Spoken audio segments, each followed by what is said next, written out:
Hi everyone, in this video I will talk about the concept of T confidence intervals and confidence intervals for proportions. T confidence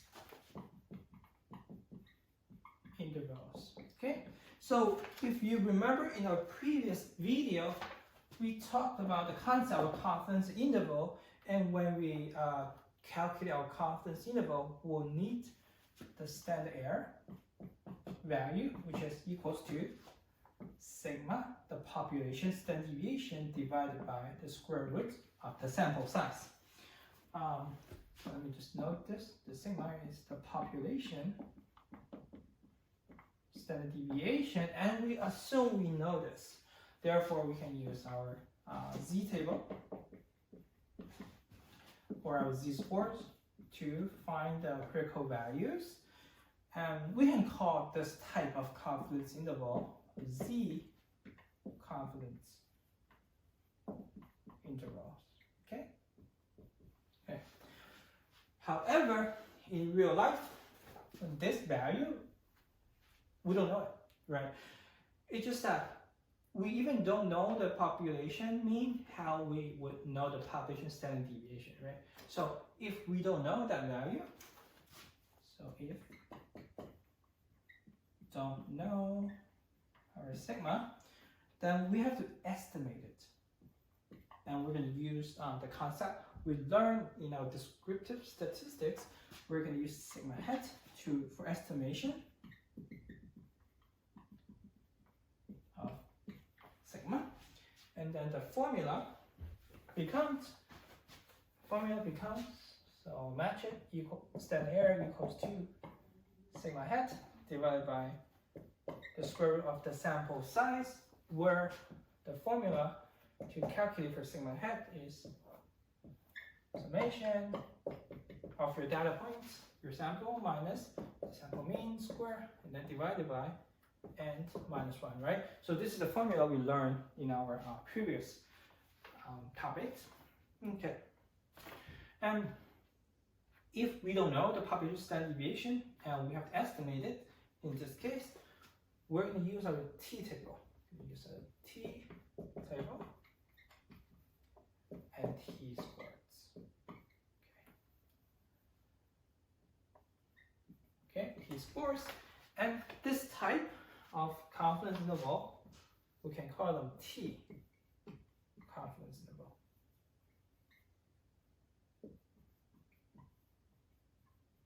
Okay, so as you can see, whether we know the population standard deviation makes a difference on how we're gonna get this value, whether it's told in the question or we have to estimate it, and most importantly, we have to decide whether we have to use a t table or a z table to get a critical value. Okay, and that's the introduction to t confidence intervals. Next, I want to talk about confidence intervals for proportions.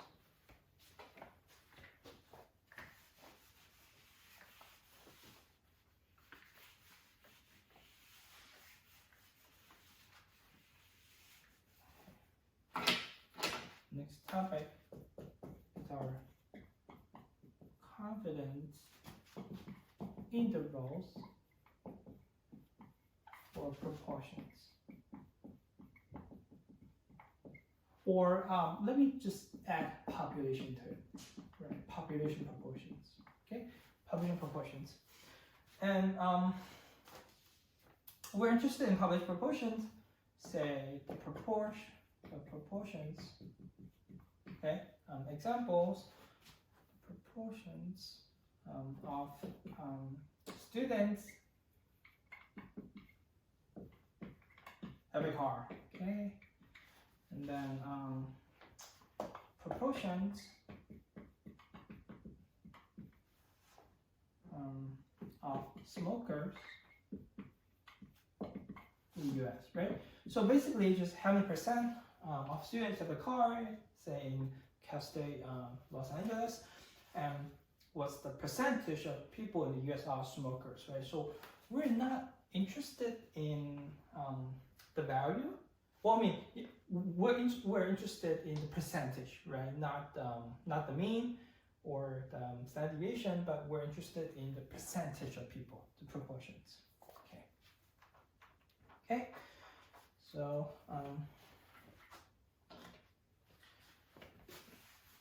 now let me write out some notations. Okay. So if we talk about, if we are interested in the population proportion, okay, the letter we use to denote this is P without hat, okay, and then the sample proportion, okay, so it's the proportion we get from our sample. This one is P hat, okay, P hat. And then we are interested to construct a confidence interval for the proportions. So we want confidence interval for a proportion. Okay, so we want confidence interval for proportion, and let me just write it out. Give you the formula. So the formula looks kind of the same, right? So we have our P hat, our sample proportion in the kind of in the middle, and then we have plus minus the margin of error. Okay, and we're gonna expand this a little bit more. It's P hat plus minus critical value times the standard error. Okay, this is kind of the same as we the confidence interval in our regular case, but the difference is how you construct the standard error here. Okay, so we have a special formula just for this case.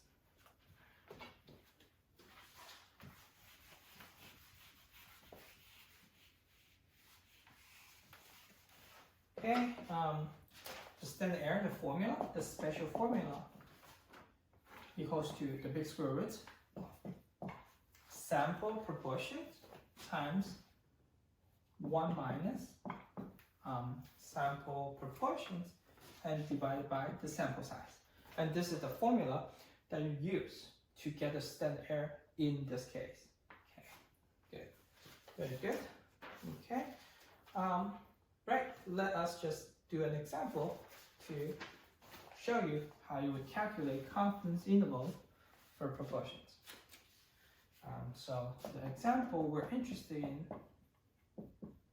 proportion of CSU Los Angeles students have a car. Okay, so 100% of the students at Cal State Los Angeles have a car, and that's the question or the proportion we're interested in. And then we take a sample. So we take a sample of 81 students. 81 students, and then 27 of them have a car. Okay, so 27 of the 81 students we take for a sample have a car. And then let me continue here.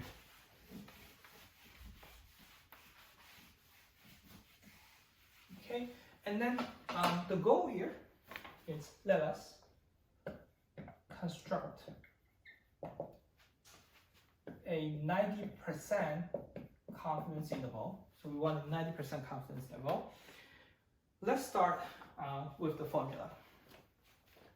Our confidence interval equals to P hat plus minus critical value times standard error.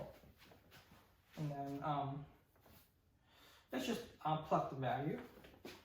This equals to 27 divided by 81, right? So of the 81 students, 27 of them have a car. Plus minus, let me leave this critical value for now, and then divided by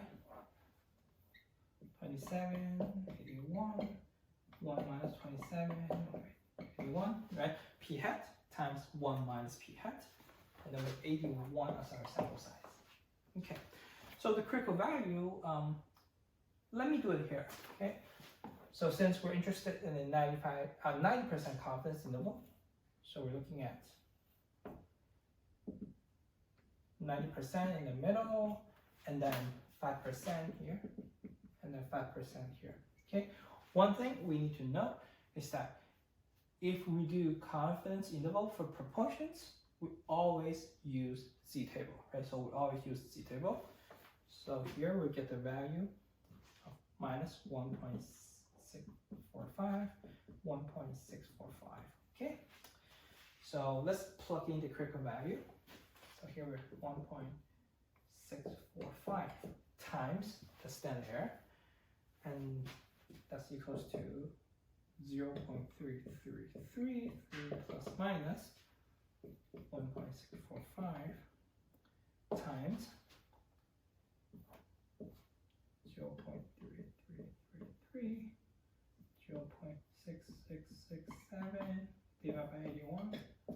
Okay, let me close the parentheses, and that's equals to 0.3333 plus minus 0.08614, and then the final result, the 90% confidence interval in our case, 0.24719, 0.41947. Okay, and this is our confidence interval, 90% confidence interval for our proportion of Cal State Los Angeles students have a car. Okay. One thing I want to note here is what I said here. So note.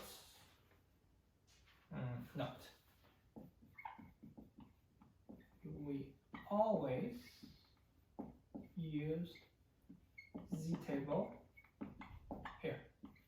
We always use z-table when we want to construct confidence interval for proportions.